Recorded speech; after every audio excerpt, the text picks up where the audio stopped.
Hello, I'm Jackie Rourke, and I'm here with Professor Heather Munroe-Blum, who has served as McGill University's principal from January 2003 to June 2013. As the principal's term draws to a close, we wanted to get her thoughts on how McGill has evolved over the last decade and on the demanding role of being principal of McGill University. Thank you for joining us. It's a great pleasure, Jackie. Has the time flown?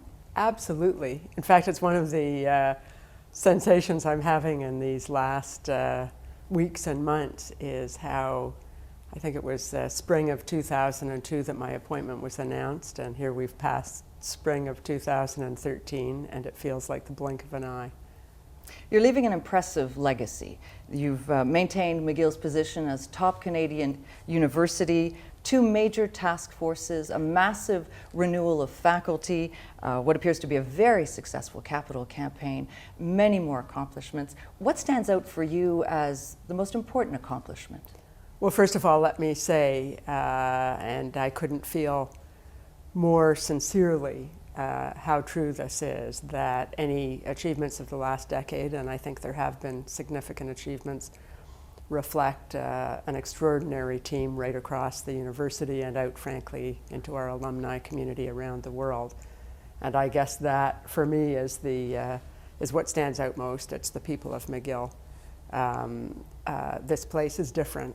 You know, the themes of a great research-intensive university are like those of other great research-intensive universities, especially in the public university sphere.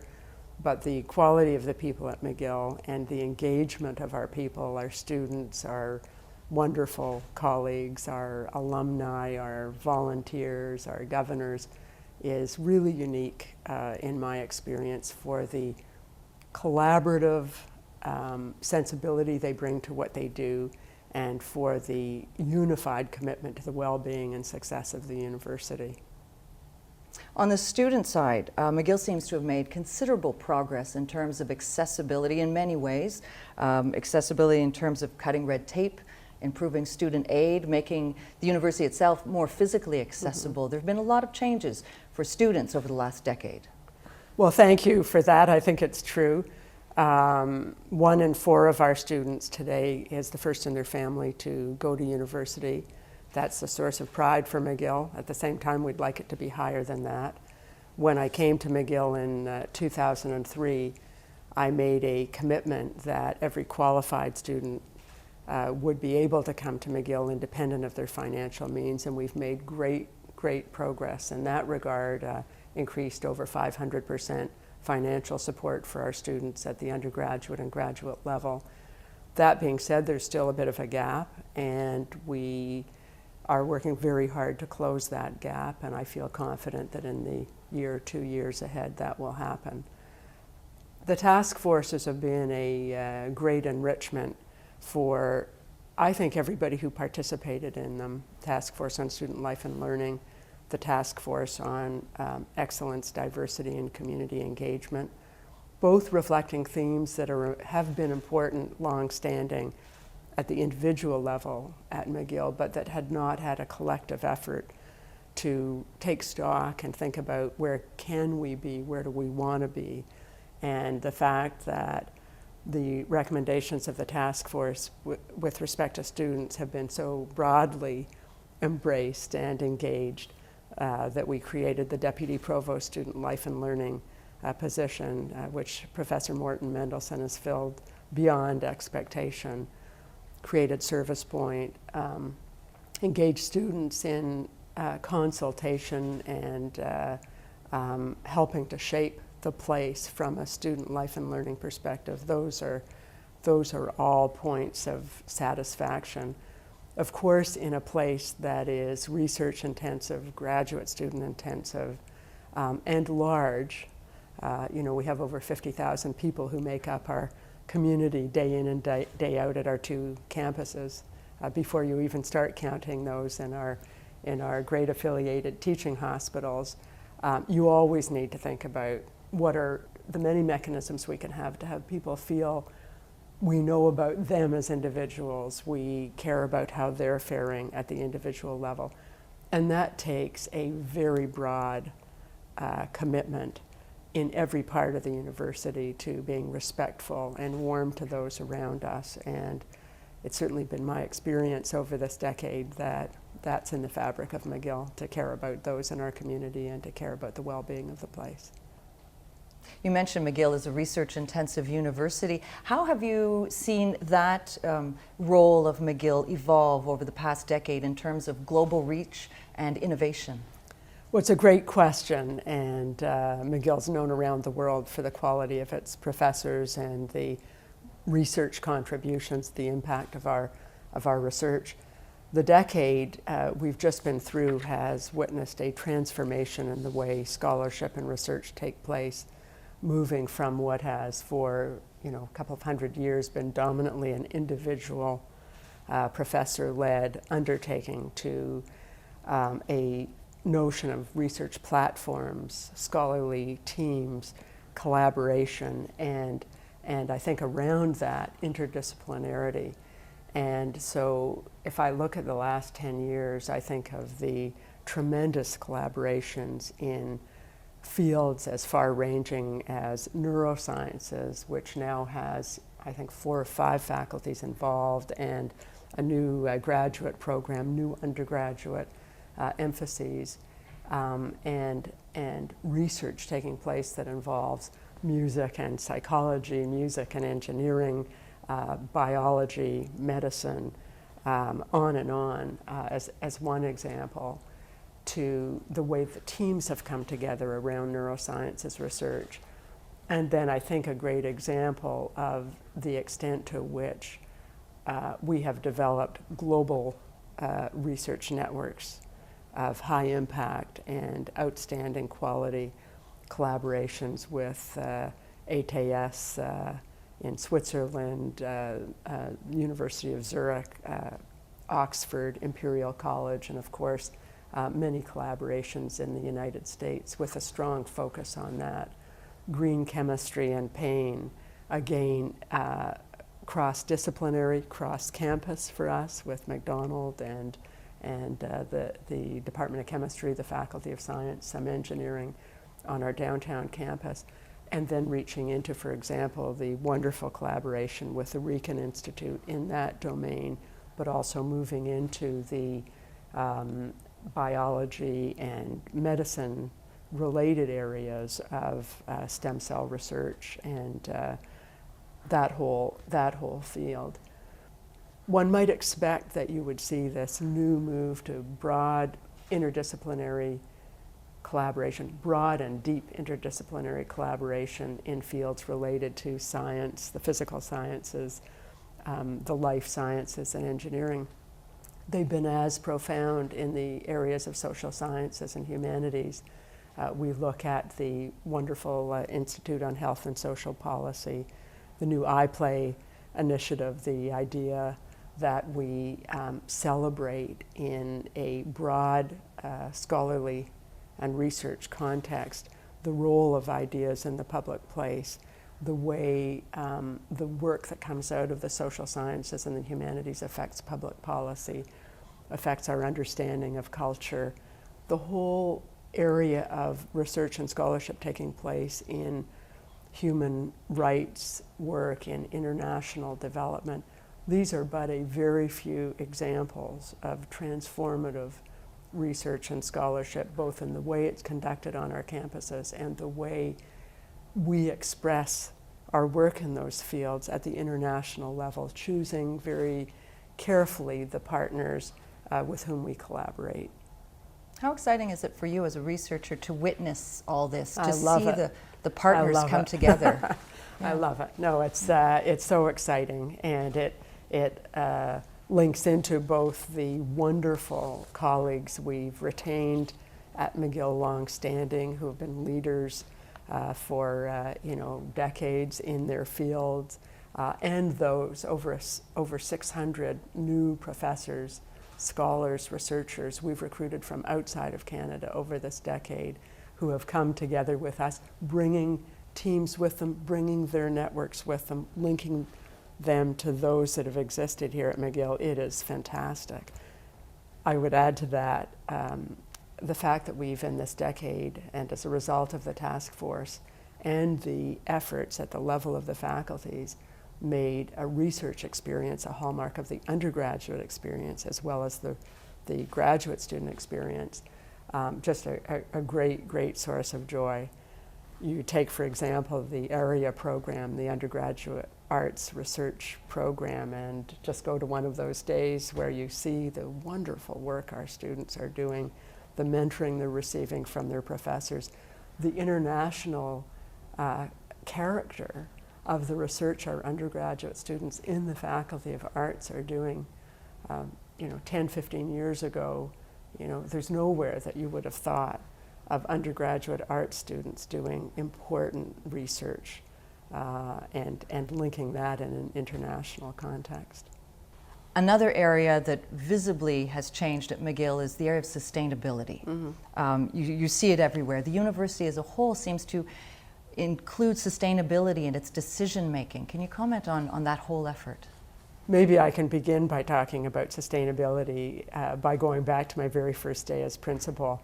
A very cold, dark winter morning, I think it was January 3rd, 2003, walking through the Roddick Gates up towards the triangle in front of the arts building where McGill's remains rest, and having a terrific snow ice sculpture created by a bunch of students that said, "Welcome, Heather," in snow and some amazing configuration of objects. Come see us, sustainability students of McGill. And we met shortly thereafter. In fact, it was the first group of students that I met with as principal. And I tell the story because it reflects how important our students have been in driving the sustainability initiative at McGill, which now has an enormous number of jobs associated with it, improvements in the way we manage our use of energy, new programs. That is a kind of values and community expression of the wonderful research and teaching that goes on in the broad array of disciplines that contribute to environmental sustainability, understanding of our world and our planet, and how to build it as a place that will be healthy for generations to come. Now, this is truly a demanding job. It's also a pretty cool job, it seems, at times. You get to meet many interesting people, interesting trips. You're also the steward of 190 years of history here. Yeah. Can you give us some of the highlights of your tenure here as principal? What have you enjoyed, the people, the places, the events? It's hard to choose one or two things that are highlights. I know for a fact that even with the challenges and demands that come with the job, there's not been a single day in 10 and a half years when I haven't felt joy in the job, the absolute thrill of interacting with our students and our colleagues, of feeling pride and privilege in being senior steward, if you will, of a place that's approaching its 200th anniversary. So there are many events. You talk about the demands of the job. When I was a very young woman, I think not 20 yet, my husband of many years now said to me at the time, "You better choose in life to do something important because you're going to work really hard all the time, no matter what. So better do it in an area that has some benefit and has some contribution." And I feel so blessed that over 40 years since he said that to me, I've had so many remarkable opportunities, all of them within a university context, sometimes an academic health context. And the last 10 and a half years, without question, have been the most fulfilling in that regard. And again, I think it comes back to this sense of common cause, common purpose, that has been a chief characteristic or hallmark, if you will, of the sense of working within McGill, with the McGill community, on behalf of McGill with so many others. Meeting people like the Dalai Lama, Bill Clinton. Well, certainly when you think about our honorary degree recipients who range far and wide from great scientific contributors, Len Pinchuk as an example, but one of many. Two artistic performers. We're about to celebrate Nana Muscuri, who's made a humanitarian contribution and who, we all grew up hearing that wonderful voice, seeing that great face with those fabulous glasses, through to those who've made a community, some not known publicly. Our own Sally McDougall, who's been just, for me, the gold standard representative of what a dedicated, selfless volunteer represents, someone who cares so deeply about our students and about McGill. So our honorary degree recipients capture in one encapsulated way the values and the standards of McGill. Look, when I think of the highlights of the past year, I can't help but think of our fabulous student leaders, and certainly our outgoing leaders, Josh Riddell and Haley Donnell come to mind immediately, but also, of course, the scholars, the scientists, our professors, who are so dedicated to the work they do, who will come out and speak on behalf of McGill at a half-hour request, as you know, and who are so committed to the quality of the work they do and making sure that it has an impact. I think of Greg Dudek in the robotics area with his terrific team of students and professors that he's brought together. Don Smith out at McDonald campus leading this national and international biofuels network. Just a great contributor. You think of the theme of sustainability and what will come out of that. Morag Park, Philippe Gros, the work that they do. I think as well, of course, of Antonia Maioni, the leadership she brought to the McGill Institute for the Study of Canada, and now Will Straw following in her footsteps. Just a wonderful group of colleagues. You couldn't even begin to name highlights in that regard. There's not a day where if there's something that happens that's particularly challenging or even irritating that you can't just walk out of whatever situation you're in onto the campus, interact with our students, walk into the library, see what's going on there, go into a laboratory or meet with a professor, a group of professors in their office and see the exciting work going on. Think of that job and learning all the time. I can't stress how much the exhilaration of learning from our students and our colleagues has been a source of joy in this job. But it also has to be incredibly demanding. Between the international travel, the task forces, the day-to-day, opening up countless conferences, I mean, the pace is from an outsider's perspective looking in, it looks relentless. How do you manage that? Well, part of that is the excitement of it, this inside-outside, meeting with government, meeting with community groups, meeting with alumni, and then the work of the university inside and the ceremonial elements both inside and outside of the university. But I have always worked at an intense pace, and I like that. My biology, my physiology, my psychology really like that. I feel very stimulated by it. And so that's been a thrill. It may be why it feels like it's gone so fast, because it's been so fast. The only element that tempers that, so it hasn't been a matter of demand. I'm blessed with a lot of physical energy and, a natural enthusiasm for what I do.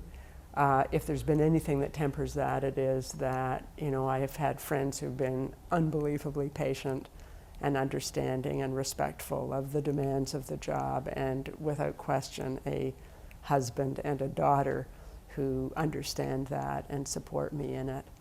And, so that's been, that will be part of the rebalancing as I move out of this position, just being able to spend more time and give more attention to the people I love who aren't part of, that on the ground day in, day out. Universities are facing dramatic changes currently and going forward in the way they teach, in how communication affects the way we teach. You've seen a lot of change in your term here at McGill and also in your years prior at the University of Toronto. How do you see universities moving forward in the next decade, say 10 years from now? How do you see McGill?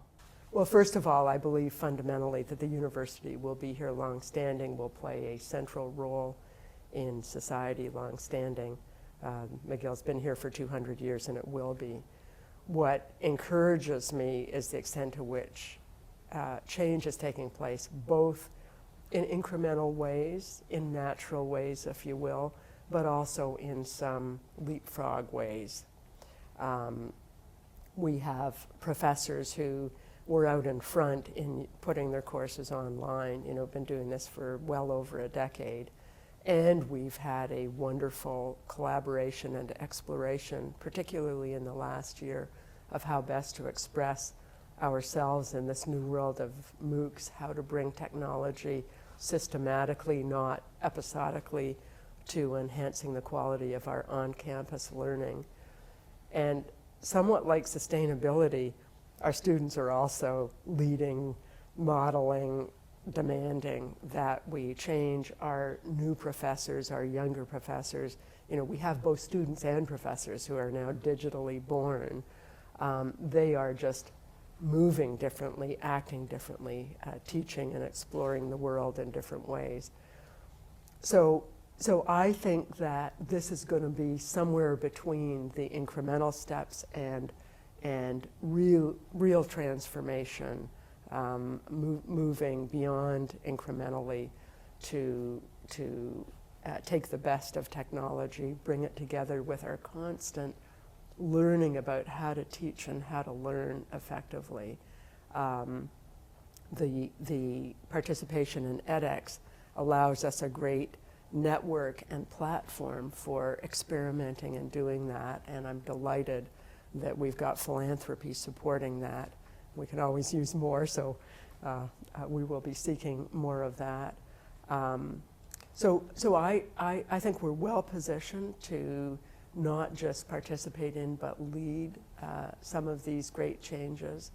And when I was a doctoral student, I had an outstanding doctoral supervisor who's become kind of a lifelong mentor and friend, Bert Kaplan, who every time I met with him, which was on a bi-weekly basis, as I came into his office, would say, "What are you going to teach me today?"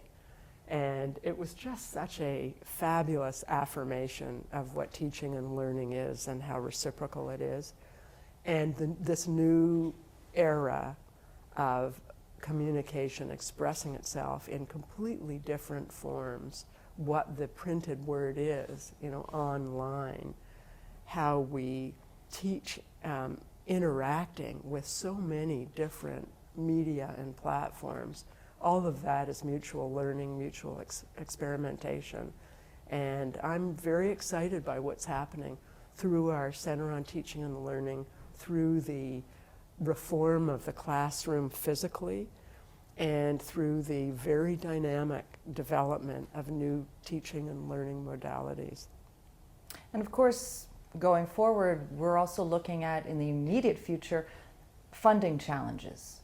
Yeah. What do you see for Quebec universities, for McGill across Canada in those terms? Yeah. Look, universities across North America are struggling with the downturn in the economy, the growth dominantly of healthcare spending in the public forum, and maybe some complacency about how well education is doing in Canada, in the United States, in North America, and I think even in Europe and more broadly. And we at McGill are certainly taking very tough measures right now to make sure that we have a funding base that is supportable, that we can continue to build on our academic research scholarly priorities and support this large enterprise at the same time. And there are tough moments in that, without question. But there is a strong community engagement on how we do this, how we deal with a downturn in the economic context in Quebec, and a lack of growth in the economy in North America. And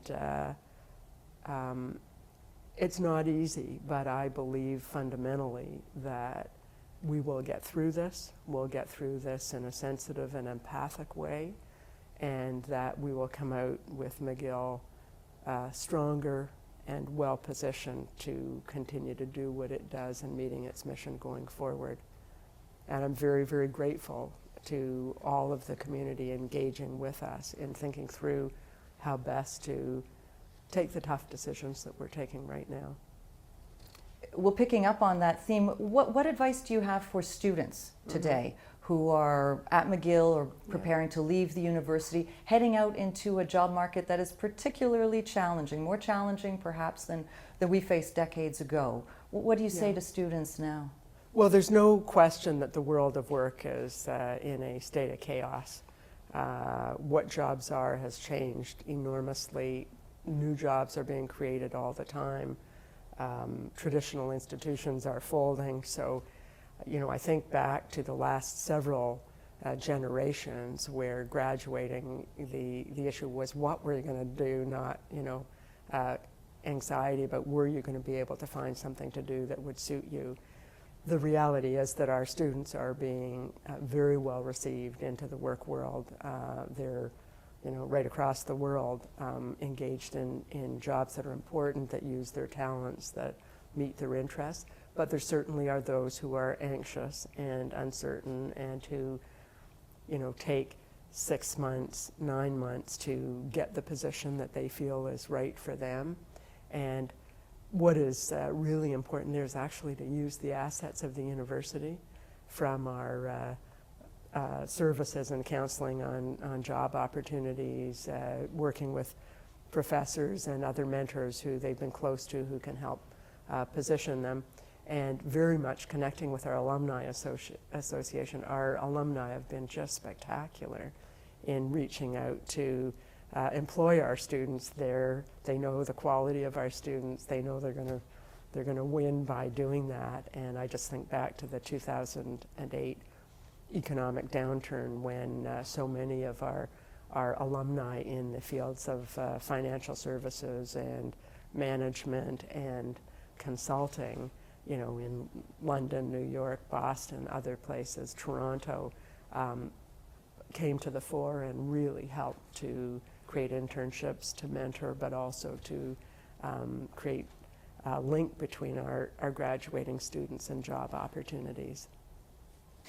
Along the same vein, are we listening to our youth to the extent that we should? We lived through the Printemps Érable, and it suggests there's possibly a generation gap in terms of perceptions and ideals that might not have been bridged by the recent Education Summit in Quebec. Without question, young people today are living in a different context than any of us born in the baby boom generation, whether you were the first third, middle third, or last third. We all had a sense of there being a place for us. We were coming into a demographic deficit. And young people today have the baby boom, this large baby boom cohort out in front of them, staying in jobs a long time. I've seen a culture change in the way people think about youth across sectors. I think of government, industry, academe, where I wouldn't be in the job I'm in if people hadn't in my 20s and 30s given me leadership roles. In fact, roles I was surprised at being offered. I felt that right across, my cohort. All of us had that experience. And, there's more and more questioning about whether someone in their 20s or early 30s can take on a major leadership role, because there's such a distance for people who are in their 50s and 60s from who they were when they were in their 20s and 30s. And so I think we have to, as a generation of baby boomers, really think about how to create room for those who are coming up now, the Gen Xers and those coming behind them, to say, we've had a great ride, not without its challenges, not without some uncertainty, but dominantly had our expectations unfold in a direction that was predictable for us. And young people today don't have that. And for me, the Printemps Érable, as we call it, actually didn't really give a voice to youth. I think it was a very mixed event. that had as much to do with changes in the economy for older people as well as younger people, political themes that are out there, the role the media played and how that was expressed. And one of the good things that happened at McGill, although McGill students dominantly did not participate in the Printemps d'Arabe manifestation, we did have our own special year on campus with disruption. And out of that, I think, came a very good dialogue that expressed for everybody that there are many voices to youth and that we need to have opportunities to hear the varied voices and expressions of concern. And one of the great things that happened out of all that was that, many people take democracy for granted, take our liberties and freedoms for granted. And I was so encouraged at our students coming out in mass numbers to vote during the winter, spring of 2012 to assert their voice in the university, to assert their voice at McGill, at the center of a city that was in a state of political disruption. And that just reaffirmed for me that democracy works and that youth have confidence. But we need to be very sensitive, and I don't just mean we who are playing a role in universities, but I think we in society in this second decade of a new millennium in globalization, which didn't really exist fully formed as it does today when I first became principal. And we need to take stock of what that means and really think through collectively how to make sure that there is a place for people in this world, that we in the university are understanding of not just new methods of teaching and learning, but how important it is that we understand we're part of something that's emerging and new and have responsibility to shape that in effective ways for healthy civil society, for older generations and younger generations coming along. And that there's room for, you think of all those new professors who we've brought in, that they have an opportunity to succeed and are supported to succeed fully. Well, speaking of new people coming in, Yeah. you've spoken very positively of your successor, Suzanne Fortier. You seem to be very confident that as you end your term, you're leaving the university in very good hands. I'm delighted, I have to say, at the choice of Suzanne Fortier. I can't think of another person better suited to come and lead McGill at this moment in time, a moment where we have reasserted our research leadership at the global level. We have this great scientist who knows global science, but who comes out of Quebec, who has had a dominant part of her career in Ontario, Canada's largest province, has an experience of our capital city, of working in government. I've had the great joy, Suzanne and I met each other back in the early 90s when we were both vice presidents for research at other research-intensive Canadian universities. And we had an immediate rapport and sense of common engagement, worked together on some important and tough files and experienced some success together. And as principal, not knowing where her future would lead her, I just felt so proud when I would be in Washington and meeting with the president of the National Science Foundation there, and he'd say, "How's my friend Suzanne?" Or over at the Royal Society of London, and the president there asking about Suzanne Fortier. So she has a global network, a global reach, enormous passion for McGill, a two-time McGill alum. She's extraordinary. And yes, I take a little bit of pride in the fact that given that she's the exceptional person she is, the exceptional leader she is, that two women in a row are going to lead McGill is pretty wonderful. And it's a pretty great message about, the opportunities for people. Neither Suzanne nor I would have thought as girls that we would end up leading this great university.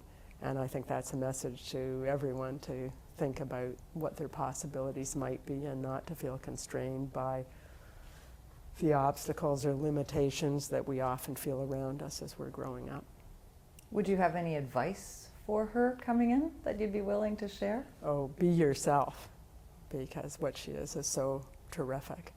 And she will be a great champion. I mean, any advice I would give, she does in her sleep. She's inheriting a superb team of colleagues, both in the immediate office of the principal and vice chancellor, just a remarkable group of dedicated people, and in the senior administration, a great team as well. And I know that will be a gift to her as she comes in. You know, when I think back on this 10 years and think of the financial constraints and some of the other challenges that McGill's faced, not just in the last decade, but for almost 200 years, the fact that we come out ranked amongst the best universities, public and private, in the world, the fact that we have a strong lead position as Canada's great public research-intensive university, and I say that with huge respect for the strength and quality of the research-intensive universities in Quebec and Canada broadly, and frankly the whole system of universities. But McGill is very, very special in that regard. We have more Rhodes Scholars than any other university in Canada, and many collectively. We have more prize winners and fellows of the Royal Society recognized over this past decade. And it's not to say, we're the best or just assert that, but we are remarkable. There is a magic about McGill, and it comes in great part from our origins, founded by this incredible Scottish pioneer who had the vision to say we would have, based on his generosity, his wonderful bequest, a university that would create a country and serve the world, that would operate in a secular tradition. Think about that back in the late 1700s, having that vision, and taking that sense of what we are in and of this place, Quebec, what we are in and for Canada, and then this incredible international sense of responsibility, but also engagement, and how it enriches us and those we serve locally by virtue of being international, being Quebec, being all of Canada, in our students and our professors, in what we study and what we contribute. That is all just fantastic. And I know that Suzanne feels the treasure of that and and the stewardship responsibility that comes with that. And it's a great comfort to know, if you're passing a torch in a relay race in these leadership positions, that, the torch is going to a great person. Did the job live up to your expectations, or were there surprises? The job so far exceeded my expectations. I mean, I came knowing that it was a privilege of exceptional proportions, and that it would be a job that would be more fulfilling than anything that I could have imagined. And so in that respect, it has been that. Just in speaking about the special culture of McGill, one of the things that has been very touching, warming to me, is the respect for the principal and the office of the principal. That's one expression of the respect for the institution. And I'm a pretty informal person, and when I came, I was taken aback by how formal people were with me, and how much people refer to Madame la Principale, call me principal in every interaction. I've been Heather or Hev all my life. You come into this office, and it's a grand office with James McGill's desk, the extraordinary paintings that have been donated by McGill benefactors over the year. And it took me a few days to reflect on that and to realize that when you serve in this role, what the community is telling you is that it is a very special responsibility that there is a, sacred trust, if I can put it that way, that you come into these positions and you better think every day about how to leave the place better than you found it. And that is exceptional. I don't think I've seen an organization or institution anywhere else in my life where the regard people have, the respect people have for the responsibilities people carry out in leadership is as profound as it is. And that has certainly been part of my consciousness every day. And at the same time, as I tell colleagues who come from different sectors to contribute their talents here, who haven't worked in academia before, you are you.